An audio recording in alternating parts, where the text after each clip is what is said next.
प्रार्थनेचे प्रकार, kinds of prayer, वेगवेगळ्या प्रकारच्या प्रार्थना ज्या पवित्र शास्त्रामध्ये सांगितल्या गेलेल्या आहेत त्या आम्हाला शिकणं आणि प्रत्येक परिस्थितीमध्ये जी प्रार्थनेची पद्धत, जी प्रार्थनेची रीत आहे, व्यक्तिगत प्रार्थना, कौटुंबिक प्रार्थना आणि या प्रार्थना कशा कराव्यात, त्याच्यातले धोके, त्याच्यातले आशीर्वाद, या सगळ्या गोष्टी एक विश्वासणारा म्हणून मला माहीत असणं गरजेचं आहे. मागच्या भागामध्ये आम्ही पाहिलं की कौटुंबिक प्रार्थना किती महत्त्वाची आहे.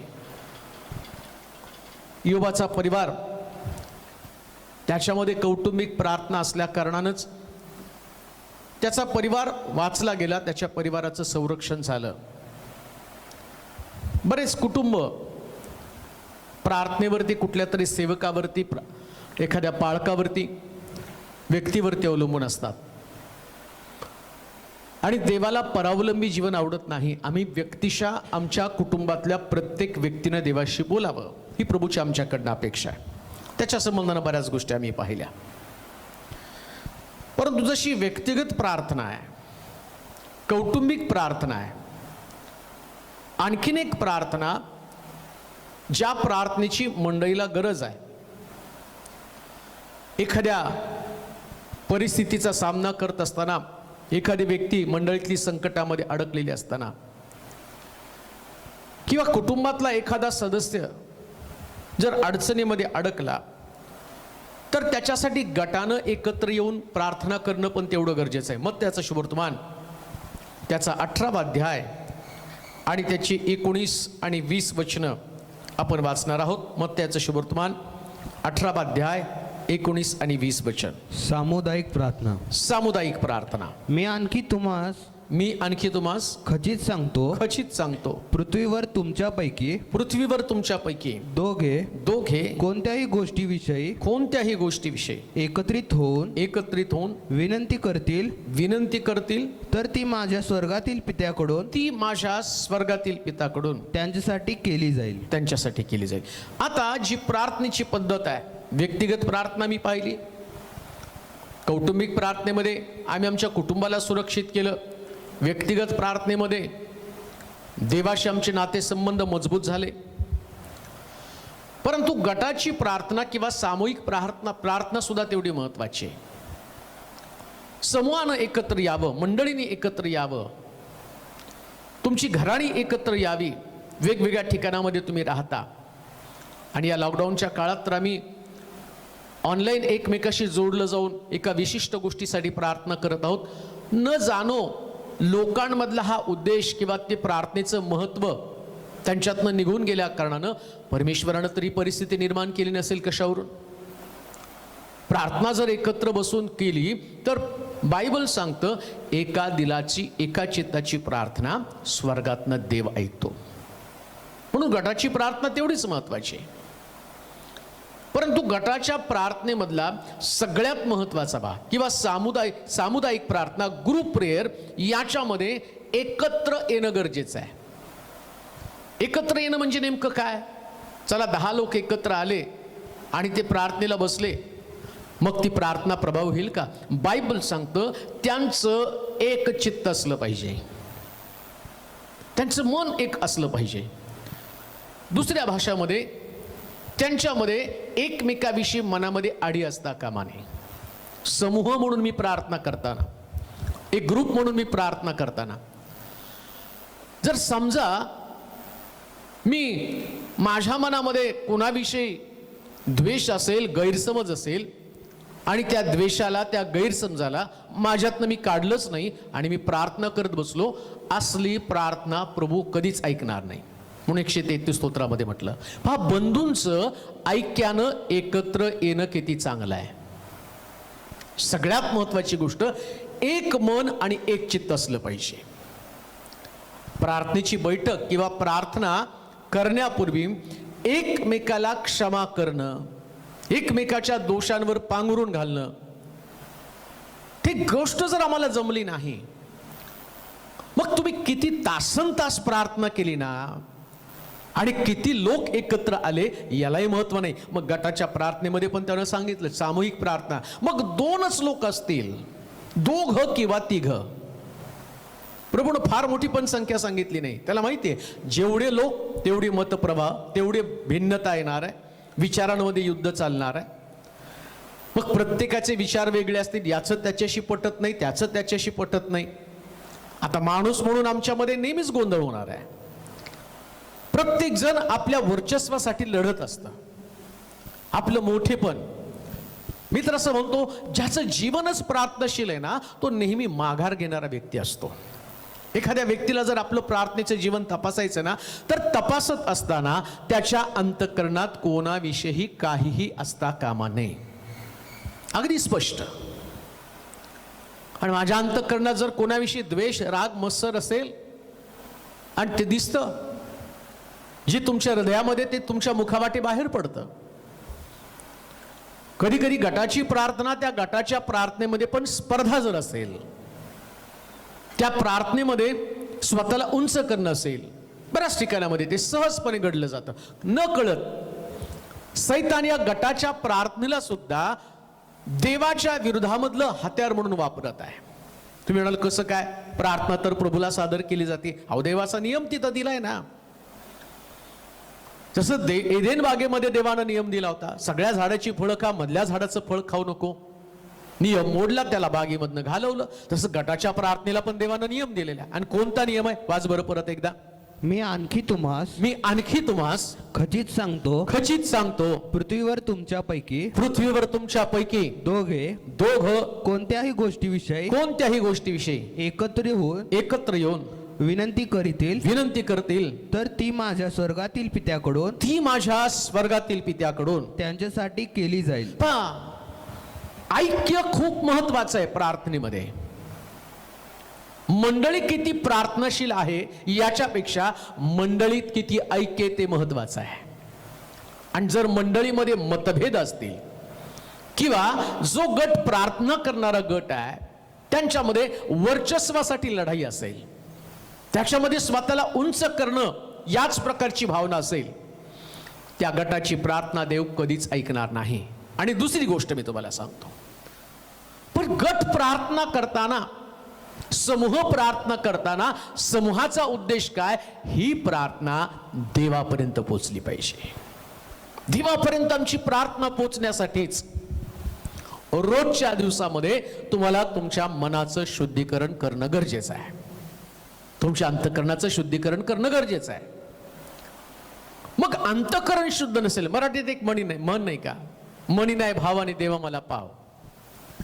मनामध्ये जी भावना आहे ती भावना कोणती आहे, ऐक्य. म्हणूनच बायबल काय सांगतं, वेदीवर दान टाकण्याच्या अगोदर, वेदीजवळ दान आणण्याच्या अगोदर प्रथम तू जाऊन आपल्या भावास, दुसऱ्या भाषेमध्ये बहिणीस, एकमेकास क्षमा कर, मग वेदीवरचं दान टाक. अन्यथा या वेदीवरचं अर्पण प्रभू मान्य करणार नाही. मग कशासाठी धडपड आहे. प्रार्थना हा जो भाव आहे, ज्याला तुम्ही प्रार्थना सादर करताना तो पहिल्यांदा हृदय तपासतो, अंतःकरण तपासतो. आणि अंतःकरण जर अशुद्ध असेल, आणि अंतःकरणाला अशुद्ध करणाऱ्या गोष्टी कोणत्या, पुन्हा तुम्हाला त्या उत्पत्तीच्या पुस्तकामध्ये गेल्यावर कळतं. कायनानं आणि हाबेलानं दोघांनी पण अर्पण केलं, दोघांचा पण यज्ञ होता. मग कायनाचं अर्पण अमान्य करण्याचं कारण त्याच्या अंतःकरणात हाबेलाविषयी असणारा द्वेष. हाबेलाचं अर्पण मान्य का केलं, हाबेलाच्या अंतःकरणात कुठल्याही प्रकारचा द्वेष नव्हता. नीट ऐका, हाबेलाला ज्यावेळेस मारलं त्यास हाबेलाकडनं कुठल्याही प्रकारचा प्रतिकार केला नाही, कारण त्याला ठाऊक आहे माझं अर्पण देवाने मान्य करणं गरजेचं आहे. आणि हाबेलाचं अर्पण देवानं मान्य केलं. तुमच्या प्रार्थना देवानं अर्पण मान्य करण्यासारख्या असाव्यात, याच्यासाठीच पहिल्यांदा हृदयाचं शुद्धीकरण करा. एकमेका संबंधानं अंतःकरणातला राग आणि द्वेष काढून मग गटानं प्रार्थनेला बसा. तोपर्यंत प्रार्थना करू नका. नीट ऐका, ज्याला तुम्ही प्रार्थना सादर करत आहात तो तुमच्या प्रार्थनेचा हेतू जाणण्याच्या अगोदर तुमचं हृदय तपासतो. 2 किंवा 3 भूतलावर माझ्या नावाने एकत्र जमतील. प्रार्थनेचा उद्देश प्रभूला उंच करणं, प्रभूचं नाव मोठं करणं, गटाचं, समूहाचं, माझ्या कळपाचं नाव मोठं नाही, शिलो चर्चचं नाव मोठं नाही. मंडळी म्हणून तुम्ही प्रार्थना करता, तुमचं धारणं ही असता कामा नये शिलोनं प्रार्थना केली आणि मग चमत्कार घडले नाही. हो, सगळं श्रेय फक्त प्रभूला गेलं पाहिजे. तुमचं ध्येय, तुमचा उद्देश काय? गटाची प्रार्थना, त्याच्यामध्ये ऐक्य असणं गरजेचं आहे. पहा, गटाच्या प्रार्थनेचं, समूहाच्या प्रार्थनेचा फार मोठा परिणाम पवित्र शास्त्रामध्ये आम्ही पाहतो. कुटुंबासाठी केली चांगली गोष्ट आहे, व्यक्तिगत तुम्ही करत आहात, परंतु कधी कधी साखळीच्या प्रार्थना असतात, कधी कधी एका विशेष उद्देशासाठी येऊन प्रार्थना केल्या जातात, त्यालाही तितकं महत्व दिलं पाहिजे. बऱ्याच ठिकाणामध्ये 24 तास प्रार्थना, 72 तास प्रार्थना, 48 तास प्रार्थना, 12 तास प्रार्थना, आणि त्या प्रार्थनेचं आव्हान केलं जातं आणि त्या प्रार्थनेला आम्ही तेवढं महत्व देत नाही. आम्हाला वाटतं आम्ही व्यक्तिगत प्रार्थना करतो ना. वाचूया या गटाच्या प्रार्थनेतली ताकद किती आहे. पहिलं तर तुम्ही कशी प्रार्थना केली पाहिजे गटानं ते मी तुम्हाला सांगितलं. आता गटाच्या प्रार्थनेची ताकद तुम्ही समजावून घेणार आहात. पहा, गटाच्या प्रार्थनेमध्ये फार जबरदस्त ताकद आहे. वाचूया एस्तेरचं पुस्तक 4 अध्याय 15 पासून 17 पर्यंतची वचनं. एस्तेरचं पुस्तक 4 अध्याय 15 ते 17 वचन. मग एस्तेरनं मर्दखयास उलट निरोप पाठवला की, उलट निरोप पाठवला. पहा, एस्तेरने काय निरोप पाठवला. हा, जा शुशन येथले सर्व यहुदिया जमवा, माझ्याकरिता उपवास करा. 3 दिवस व 3 रात्री अन्नोदक सेवू नका. अन्नोदय सेवन करू नका. मीही आपल्या दासीसह तसाच उपवास करीन. असल्या स्थितीत नियमाविरुद्ध मी आज राजाकडे जाईन. मग मी मेले तर मेले. मर्दखायाने जाऊन एस्तेरच्या आज्ञेप्रमाणे सर्व काही केले. आता नुसता उपास नाही, हा उपास नाही नुसता उपाशी राहणं. उपास आणि प्रार्थना जर तुम्ही नव्या करामध्ये बघितलं, असली जात उपास आणि प्रार्थने वाचून जात नाही. म्हणजे उपवासाला लागून प्रार्थना असती, नुसती प्रार्थना नसती किंवा नुसता उपवास नसतो. प्रॉब्लेम काय झाला? या हामानानं कारस्थान मर्दखयला अडकवण्यासाठी, मर्दखय हामानाला नमन करत नाही, त्याला नमस्कार करत नाही, त्याच्या समोर मान तुकवत नाही, याच्यासाठी हामानाच्या डोक्यामध्ये हा व्यक्ती बसलेला होता. आणि मग त्यानं काय केलं? राजमुद्रा, राजाच्या कोशामध्ये खजिना भरला आणि यहुदी लोकांचा नायनाट करण्याचं फरमान त्यानं काढलं. आता इकडे सगळे यहुदी इस्रायल लोक मरणार आहेत. अशा परिस्थितीमध्ये एस्तेरला आम्ही पाहतो की मर्दखयने राजाबरोबर तिचं लग्न लावून दिलं, दरबारामध्ये तिथं पाठवलं. आता एस्तेर पण यहुदीच आहे. देवानं तिला ज्या गोष्टीसाठी तिथं आणलेलं आहे, ज्या गोष्टीसाठी ज्या पदावरती देवानं तिला नेलं, हे काही तिची योग्यता नव्हती. देवानं त्याच्या लोकांचा बचाव करण्यासाठीची योजना ती होती. मग राणी पदावर गेल्यावरती विसरली का? बऱ्याच वेळा काही लोक तुम्हाला प्रार्थनेच्या द्वारे एका चांगल्या ठिकाणामध्ये नेतात. ती प्रार्थना तुम्हाला सर्वोच्च स्थान देते. या प्रार्थनेने तुमची परिस्थिती बदलती. ही प्रार्थना तुमच्या जीवनामध्ये, तुमच्या परिस्थितीमध्ये फरक करते. परंतु त्याच्यानंतर जी परिस्थिती तुमची बदलली त्यामध्ये देव कुठे आहे? इथं आम्ही पाहतो इस्रायल लोक, यहुदी लोक संकटामध्ये सापडल्यावरती मर्दखयनं काढलेल्या फरमानात या सगळ्या लोकांना मृत्यूदंड मिळणार होता. आणि आता हामान, मर्दखयनं आम्ही पाहतो की तिच्या एस्तेरला निरोप पाठवला. हामानानं कारस्थान रचलेलं आहे आणि आता परिस्थिती अशी आहे, सगळे यहुदी लोक मरणारे, तू पण यहुदी, तू पण मरणारे. आता तुला राजासमोर ही कैफियत मांडावी लागेल, राजासमोर. आणि तुला हा प्रश्न मांडून देवानं ज्या कारणासाठी तुला तिथं पाठवलं ना, आणि ते कारण सिद्धी जावं, इस्रायल लोकांचा तू बचाव करावा, याच्यासाठी राजासमोर तुला ही गोष्ट काढावी लागणार. आता प्रश्न असा निर्माण झाला, राजदंड पूर्ण पुढे केल्याशिवाय, राजानं कोणाला आद बोलल्याशिवाय कोणतीच राणी राजदरबारात जाऊ शकत नव्हती, राजाकडे जाऊ शकत नव्हती. आणि जर राज इच्छा मोडली तर तिला मृत्यूचा दंड दिला जातो. आम्ही पाहतो वस्तीला तिथून काढून या एस्तेरला तिथं बसवण्याचं कारण, वस्तीनं राज आज्ञा मोडली. आता एस्तेरच्या बाबतीमध्ये सेम परिस्थिती निर्माण झाली. एस्तेर काय म्हणते माहिती का? अजून तर राजआज्ञा मला झालेली नाही, मला राजानं बोलवलेलं नाही. आणि जर समजा मी माझ्या इच्छेनं तिथे गेले तर कदाचित राजा मला दंड थोटवेल आणि मी मरून जाईल. परंतु एक गोष्ट करा, 3 दिवस 3 रात्र. काय लिहिले, वाच बरोबर वचन. मग एस्तेरने हा.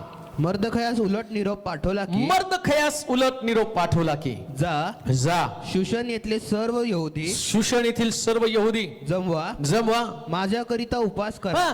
तिनं उलट त्याला निरोप पाठवला. तुम्हाला वाटतं ना वाचावं, नीट ऐका. तुम्हाला वाटतं ना बचाव व्हावा, तुम्हाला वाटतं ना मृत्यू टळावा, तुम्हाला वाटतं ना या मृत्यूच्या संकटातनं बाहेर यावं. तिनं उलट निरोप केला, माझ्यासाठी सगळे यहुदी लोक, वाचा, जा शूशन येथील सर्व यहुदी जमवा माझ्याकरिता उपवास करा. 3 दिवस व 3 रात्री अन्न सेवन करू नका. मीही आपल्या दासीसह तसाच उपवास करील. असल्या स्थितीत नियमाविरुद्ध मी आत राजाकडे जाईल. मग मी मेले तर मेले. मर्दखयानं जाऊन एस्तेरच्या आज्ञेप्रमाणे सर्व काही केलं. पण तिनं काय केलं, त्यांना निरोप पाठवला. आणि तो निरोप काय होता माहिती का, तुम्ही 3 दिवस 3 रात्र सगळेजण उपाशी राहून देवाजवळ प्रार्थना करा. मग प्रार्थना करताना उपवास करून मी देवासमोर राजासमोर जाईल आणि मग राजानं जर मला मारलं तर मारलं, पण प्रार्थना मात्र तुम्ही करा. आता सगळे यहुदी एकत्र जमले. 3 दिवस 3 रात्र. राणी सुद्धा, मोठ्या पदावरची राणी, जी स्वतः वाचू शकली असती, राज दरबारामध्ये राहत असल्या कारणानं, राजाची आवडती राणी असल्या कारणानं तिचा बचाव होऊ शकला असता. परंतु पवित्र शास्त्र सांगती, एवढी मोठी राणी तिने सुद्धा तिच्या दासी बरोबर उपवास आणि प्रार्थना केल्या. मोठ्या पदावरती तुम्ही आहात, ज्या जागेवरती तुम्ही आहात, तुम्हाला असं वाटतं मंडळीत उपवास आणि प्रार्थना कोणी करायची? कोणी लोकांनी प्रार्थनेला जायचं? जे सामान्य, ज्यांना कामधंदा नाहीये त्या लोकांनी प्रार्थना जायचं. अहो, राणीनं सगळं कामकाज बंद केलं आणि ती उपवास आणि प्रार्थनेला. एवढंच नव्हे तर तिने तिच्या दासीला, तिच्या असिस्टंटला, तिच्या सेविकेला, तिला सुद्धा उपवास धरायला लावला. धन्य ते लोक ज्यांना गटाच्या प्रार्थनेची ताकद समजते. किती मोठ्या पदावरती असा, किती मोठ्या पोस्टवरती तुम्ही असा, पण जर तुम्हाला गटातल्या प्रार्थनेची ताकदच समजली नाही तर तुम्ही फार मोठ्या संकटामध्ये आहात.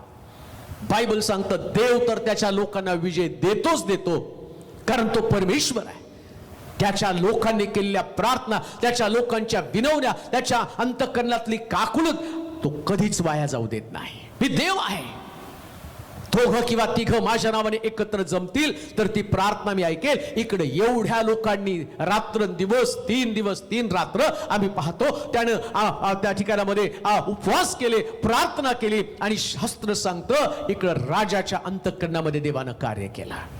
नियमाच्या विरोधामध्ये जाऊन काही गोष्ट तुम्हाला सरकारचा GR असेल, काही गोष्टी सरकारी नियमामध्ये असतील जे कधी बदलले जाऊ शकत नाही. कान देऊ नाही का? जी गोष्ट मी तुम्हाला आज सांगत आहे, आम्ही पेपर मधल्या बातम्या वाचतो, आम्ही जगातल्या घडामोडी पाहतो आणि आम्ही म्हणतो की काहीतरी करायला पाहिजे. तुम्ही उपोषण आणि तुम्ही कुठले मोर्चे काढून प्रश्न सुटणार नाहीत. तुम्ही म्हणाल आपण त्यांचा प्रतिकार करू, प्रतिकारानं आम्ही पाहतो की परिस्थिती चिघळली जाईल. परंतु एक गोष्ट मात्र निश्चित आहे, या सगळ्या घडामोडीपेक्षा आम्ही जर गुडघे टेकून प्रार्थना करेल, राज नियम बदलण्याची ताकद या गटाच्या प्रार्थनेमध्ये आहे. आणि पुष्कळ लोक, आणि त्यांना असं वाटतं आपल्या मागण्या, आपल्या आणि विनंत्या आम्ही सरकार दरबारी मांडू. अशा पद्धतीने ना तुमच्या सरकारी दरबारी मांडलेल्या विनंत्या ऐकल्या जातील, परंतु ज्यावेळेस गट एकत्र येतील, जगातल्या प्रत्येक मंडळ्या एकत्र येतील, गटागटानं, कळपानं प्रत्येक खानाकोपऱ्यामध्ये, कदाचित आता तुमच्यासाठी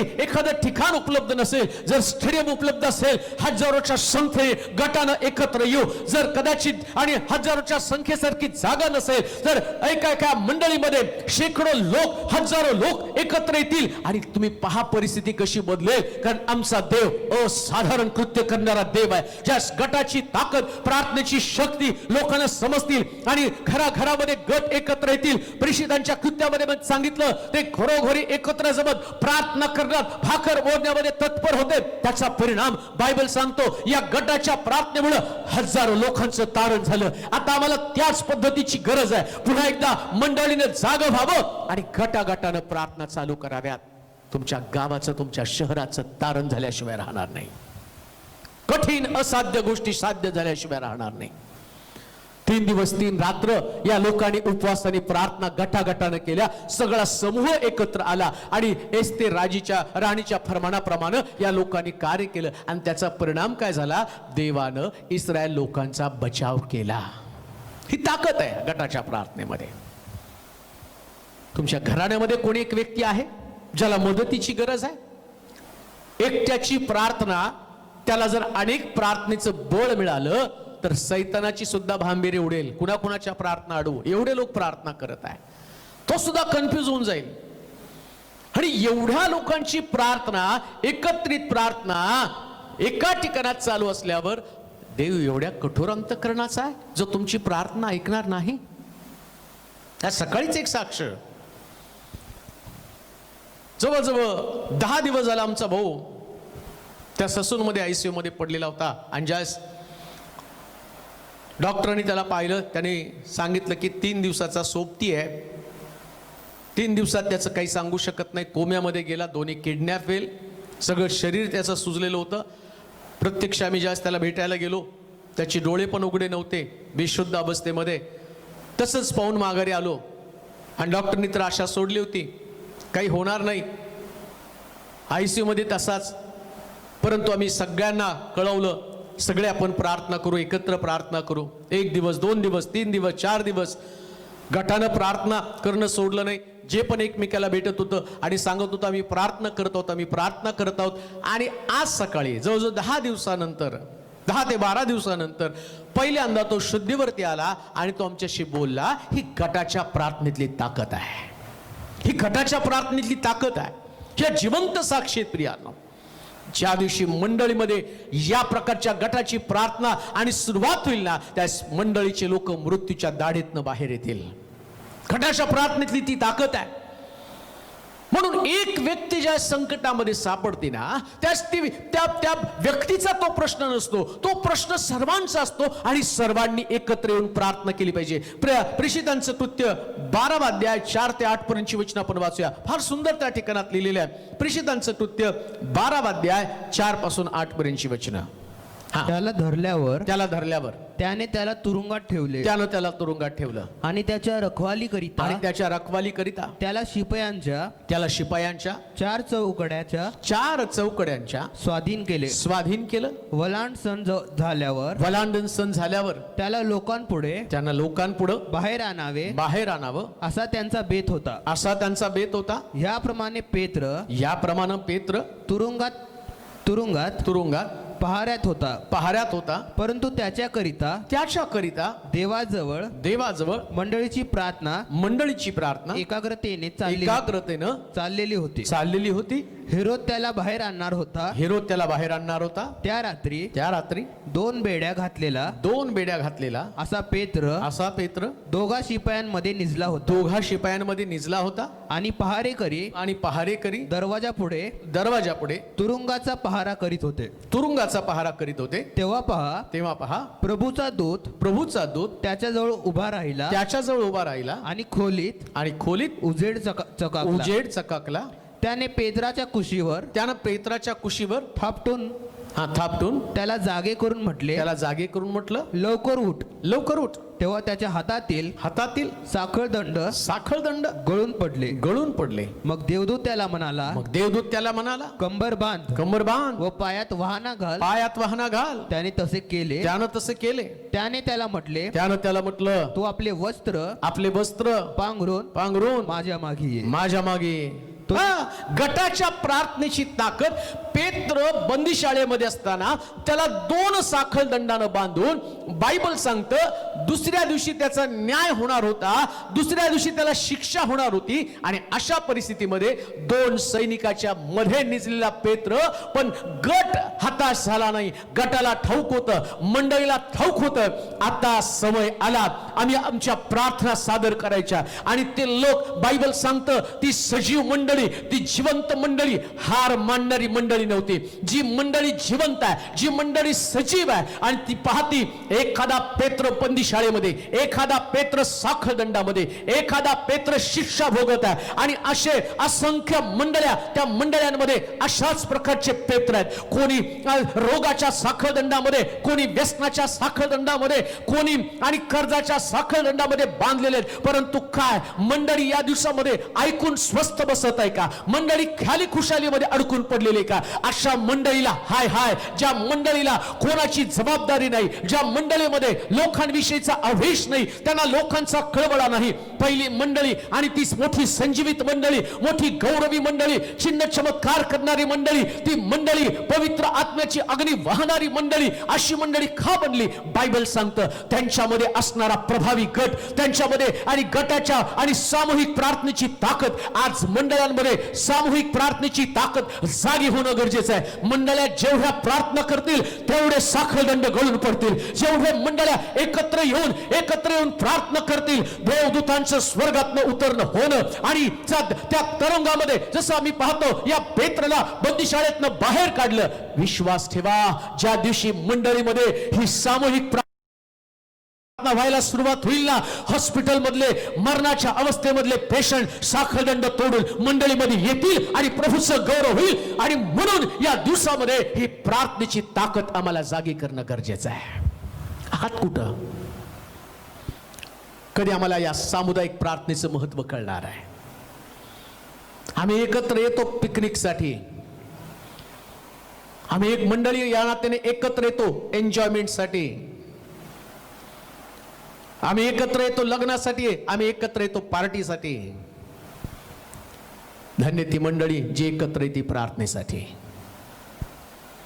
प्रेषितांच्या काळातलं रहस्यानं भरलेले मंडळीचं वैशिष्ट्य काय? ती मंडळी कोणताही प्रश्न आल्यावर एक चॅलेंज समजून त्या प्रश्नाच्या विरोधात प्रार्थनेच्या द्वारे उभं राहत होती. प्रियांनो, त्याने पेत्रला मरू दिलं नाही. त्यांचा पेत्र बंदीशाळेमध्येच राहिला नाही. एखाद्या चित्रपटाच्या डायलॉग सारखा डायलॉग तो बनला. कोणतंही तुरुंग, जे मंडळी प्रार्थना करते त्या तुरुंगामध्ये देवाचे लोक जास्त काळ राहू शकत नाही. जर मंडळी प्रार्थना करणारी असेल, जरा या गुडघ्यावरती सगळेजण एकत्र बसूया, बघा मंडळीतली परिस्थिती कशी बदलेल. कोणी तुमच्या मंडळीत कर्जबाजारी असणार नाही. कोणी तुमच्या मंडळीमध्ये दुर्धर व्याजारी आजारी असणारा व्यक्ती तुम्हाला सापडणार नाही. का?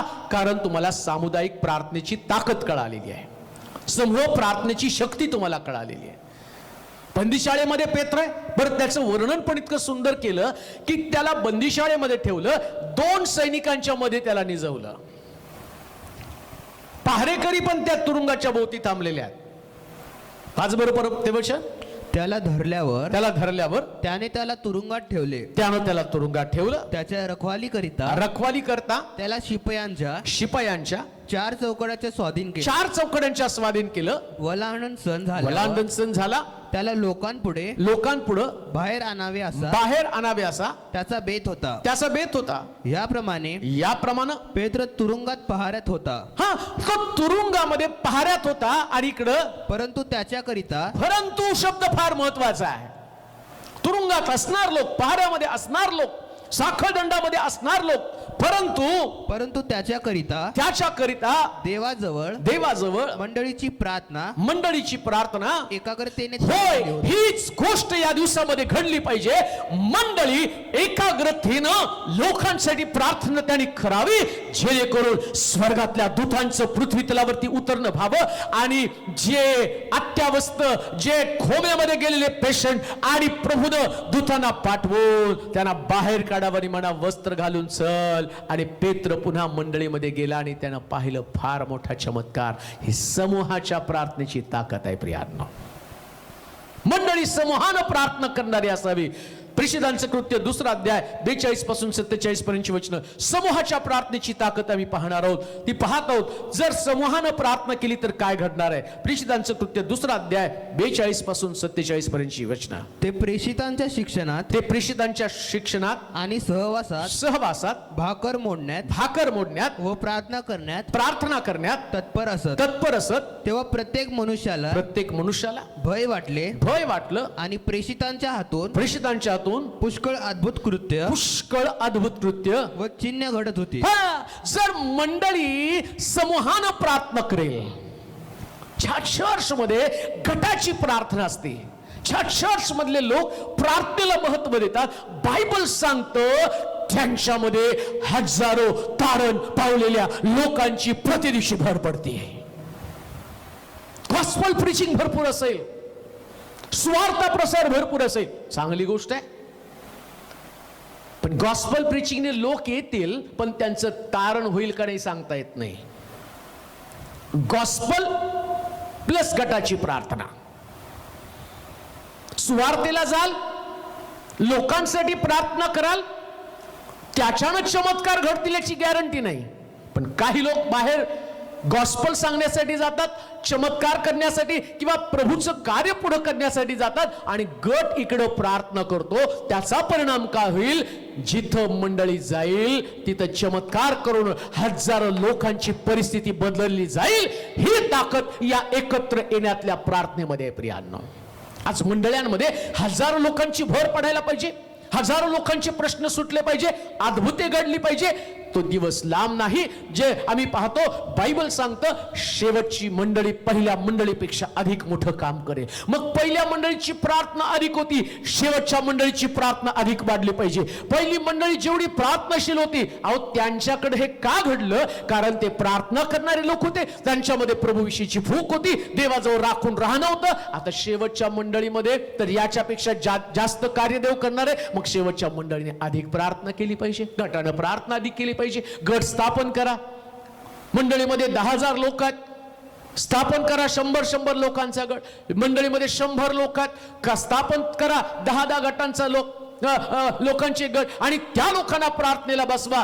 बघा 100 लोकांची मंडळी 1000 लोकांमध्ये कधी कन्वर्ट होईल, 1000 लोकांची मंडळी 10,000 मध्ये कधी जाईल, 10,000 लोकांची मंडळी लाखांमध्ये कधी जाईल सांगता येत नाही. कारण हे पहिल्या मंडळीचं गौरव आहे. आता शेवटच्या मंडळीनं हे प्रार्थनेचं युद्ध लढण्यासाठी तयार व्हायचं आहे. पुन्हा एकदा देव मोठं सामर्थ्य आता शेवटच्या दिवसात मंडळांमध्ये ओतणार आहे. जे माझा संदेश ऐकत आहे युट्यूबच्या माध्यमातून, मला तुम्हाला उत्तेजित करू द्या. टीव्हीच्या माध्यमातून गप्प बसू नका. तुमच्या मंडळीची जबाबदारी तुमच्यावरती आहे. आव्हान करा लोकांना, चला आपण एकत्र येऊ द्या. जगाची उलथापालट करण्याची ताकद, आणि नियम बदलण्याची ताकद, GR बदलण्याची ताकद, बंदिशाळा तोडण्याची ताकद या एकत्र प्रार्थनेमध्ये आहे. आणि ती एकत्र प्रार्थना या दिवसामध्ये मंडळीमध्ये होणं गरजेचं आहे. एकच वचन वाचूया, प्रेषितांचं कृत्य 2 अध्याय आणि त्याचं 1 आणि 2 वचन. पहा काय घडतं एकत्र प्रार्थना केल्यानंतर, गटाच्या प्रार्थनेची ताकद, त्याचा परिणाम काय ते आम्ही वाहणार आहोत.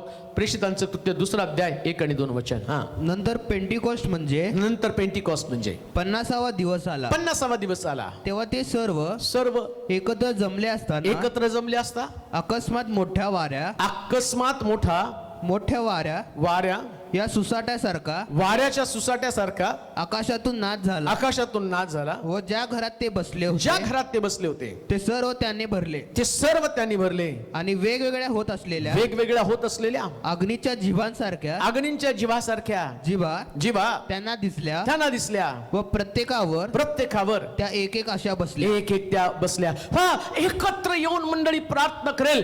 त्या पेंटिकॉस्टच्या दिवसाची सुरुवात परत होणार आहे. बायबल सांगतं शेवटच्या दिवसामध्ये मी आपल्या आत्म्याचा वर्षाव मनुष्य मात्रावरती करेल. पेंटिकॉस्टच्या दिवशी ती सुरुवात होती. जर सुरुवात एवढी सुंदर होती, त्या सुरुवातीमध्ये बायबल सांगतं 120 लोक माडीवरती एकत्र जमले, एक दिलाचे एका चित्ताचे होत असताना पवित्र आत्मा त्यांच्यावरती उतरून आला. देवाचे प्रिय लोक, अंतिम दिवसामध्ये असंच घडणं गरजेचं आहे. अंतिम दिवस या ठिकाणामध्ये जर मंडळ्या एकत्र येऊन प्रार्थना करतील म्हणतील आता मंडळांमध्ये भेद असू देऊ नका. हा सीएनआयचा, हा बॅप्टिस्टचा, हा पेंटिकॉस्टचा, हा मेथडिस्ट, हा साल्वेशन आर्मी, या प्रकारचे भेद नको. सगळे एकत्र येऊया, सगळे एकत्र येऊ. आणि कशासाठी? कारण आम्ही आमच्या पंथासाठी, आमच्या सिद्धांतासाठी एकत्र आलो नाही, आम्ही आमच्या देवासाठी एकत्र आलो. आणि शेवटचे दिवस आत्म्याच्या वर्षावाचा समय आहे. आणि जर सगळे लोक, सगळे पंथ, धर्म, व्यवस्था विसरून जर प्रार्थना करतील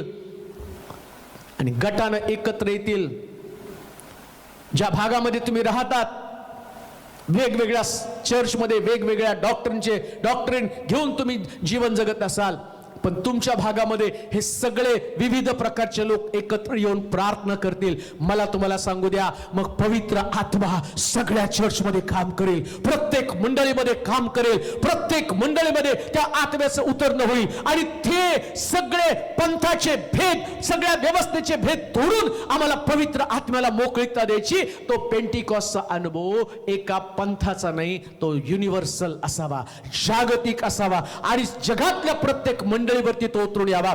ज्या दिवशी समूह एकत्र येऊन प्रार्थना करतील, मला तुम्हाला सांगू द्या, त्यांच्यामध्ये प्रार्थनेचा परिणाम पवित्र आत्म्यानं ते लोक भरले जातील. तुम्हाला वाटत नाही प्रत्येक मंडळी पवित्र आत्म्यानं भरावी? मग एक काम करा, फक्त माझी मंडळी, माझी तत्व बाजूला काढा.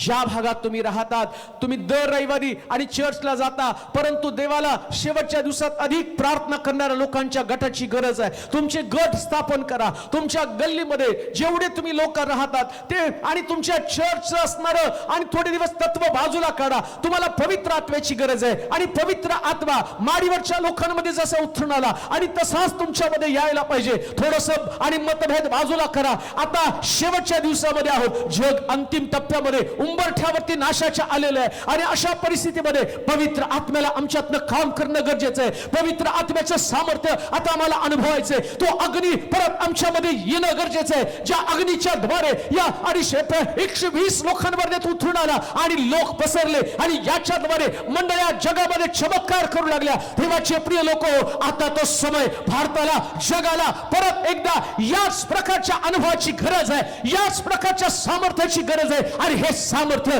तुमच्या आणि माझ्यामधनं बाहेर पडलं पाहिजे. आता मी गटामध्ये समाविष्ट व्हावं, तुम्ही तुमच्या चर्चला जा, परंतु लक्षात घ्या, 7 दिवसांपैकी हे 6 दिवस जर एकत्र येऊन प्रार्थना कराल तर तो पवित्र आत्म्याचा अग्नी प्रत्येक गटावरती उतरून येईल आणि सगळा गट पवित्र आत्म्यानं भरला जाईल. ही गटाच्या प्रार्थनेची ताकद आहे.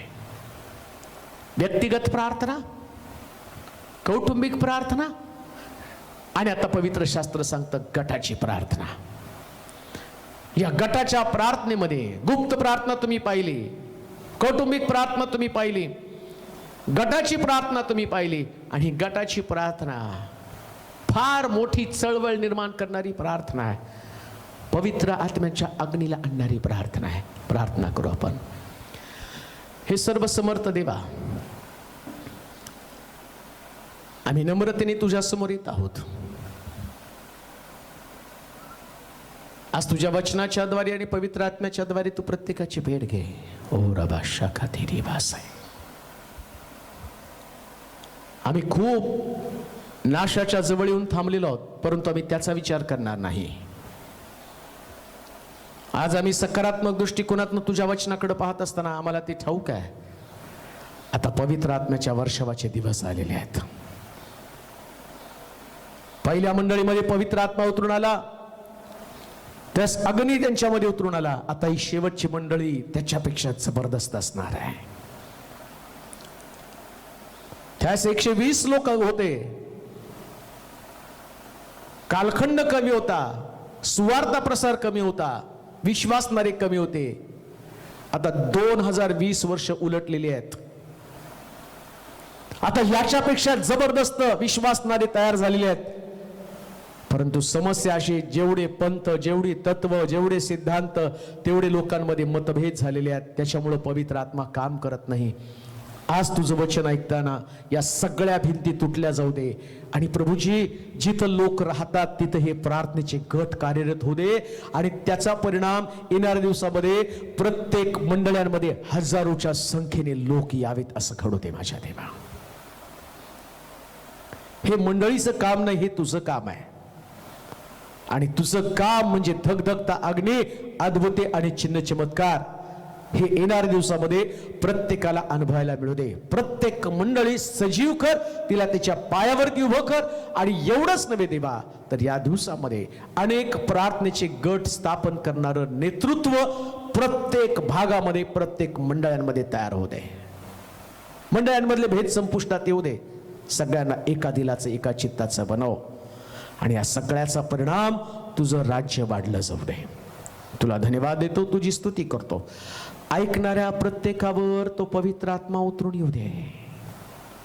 भरून टाक तुझ्या आत्म्यानं, भरून टाक तुझ्या आत्म्यानं. जो भाऊ, जी बहीण आज मोठ्या कळवळ्यानं तुझ्याकडे मागत आहे, तिला वाटतं मी सेवेचा भाग बनावं, तिला वाटतं मी मंडळीचा भाग बनावं, तिला वाटतं गटाचा भाग बनावं, त्यांच्यासाठी गट उपलब्ध करून दे. पण आमचा महाराष्ट्र, आमचा देश गटाच्या प्रार्थनेसाठी सिद्ध कर, तयार कर. आणि संजीवनाची मोठी मुवमेंट सुरू होते देवा. या सगळ्यातनं तुझा गौरव हो दे. तुला धन्यवाद देत तुझी स्तुती करत येशूच्या नावात ही प्रार्थना विनवणी केली म्हणून तो ऐक. आमेन.